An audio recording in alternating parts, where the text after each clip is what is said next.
Merry Christmas Eve. Baker, I know you guys live in a world of, the next game's the most important and it has to be, but how much of a gut punch, knowing that you don't control your own destiny, is it to your team, and how do you get past that in order to make Sunday, it all about that game? Yeah, I mean, from here on out, yeah, obviously not the scenario we want to be in, but still have to take care of business. Obviously some things have to happen, but if we don't take care of business, that's the mentality. It's got to start there, and got to do our job, little details and everything that's included in that to try and find a way to win. Sunday night wasn't the best performance, but the team was still able to score 24 points. Is there any silver lining to the fact that, like, maybe the offense didn't have their A game, but you can still really stay in every single game? Yeah, I mean, we'd like to be on the other side of it.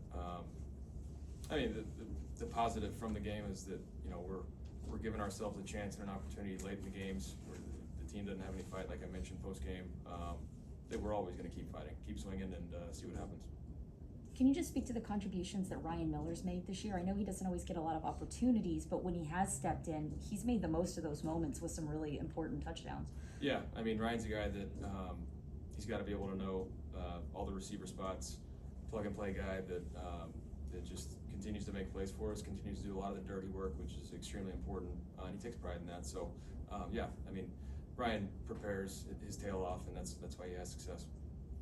What do you see from Payne Durham out there? I mean, Cade plays all the time, almost every single snap, so that's a big chunk of plays to fill in for.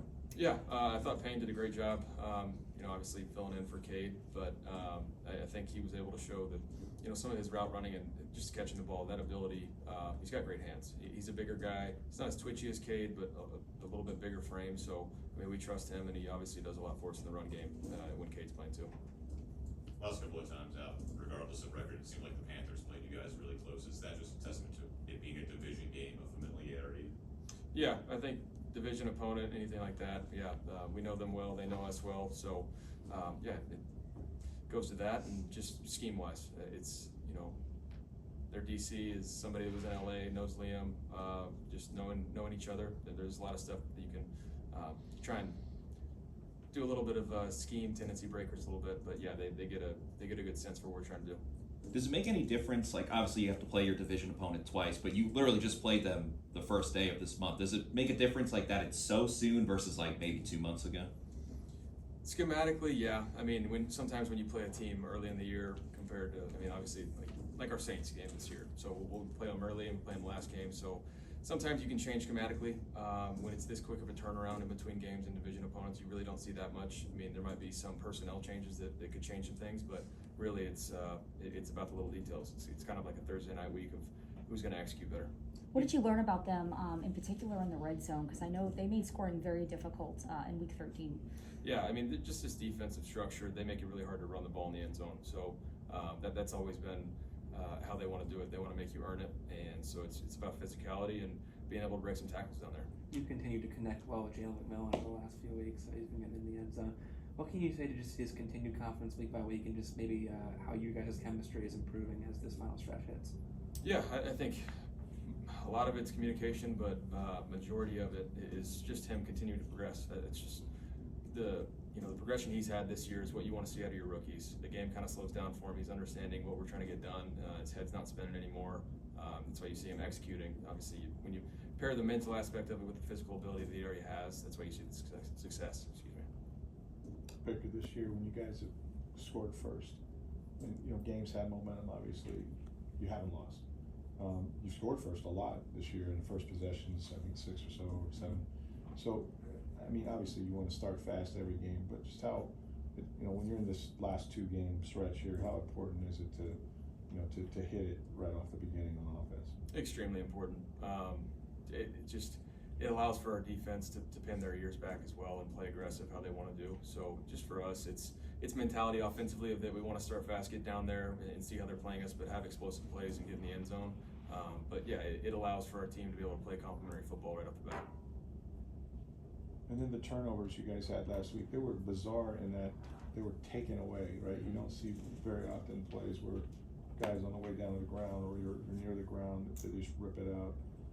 I think you addressed it a little bit after the game, but even for you, how aware do you have to be spatially of sort of like where you're at Yeah, I mean it's overemphasis of protecting the football. Even when you think you got it, just you can never be too careful.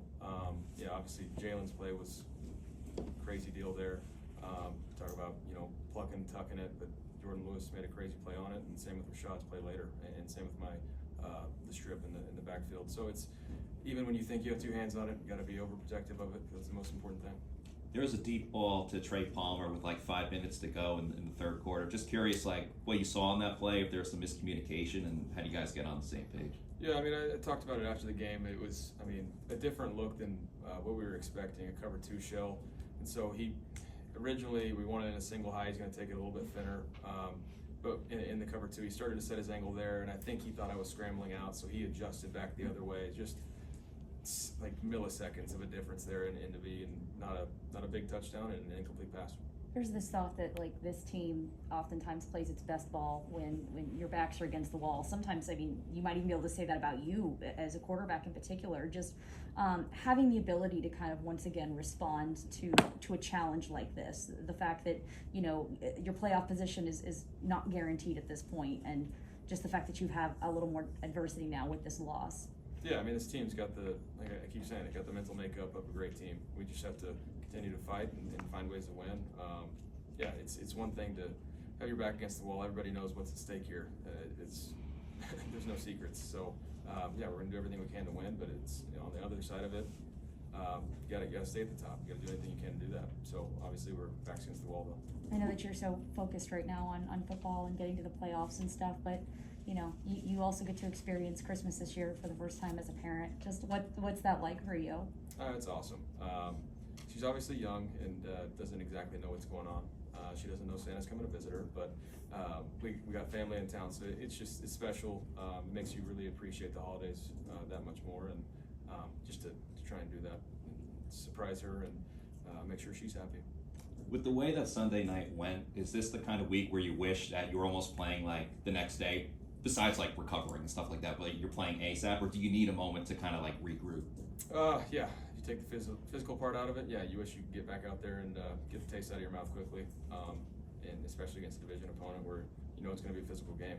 You want to get back up there as soon as you can. Because there's a point in that game you had to go to the 10th.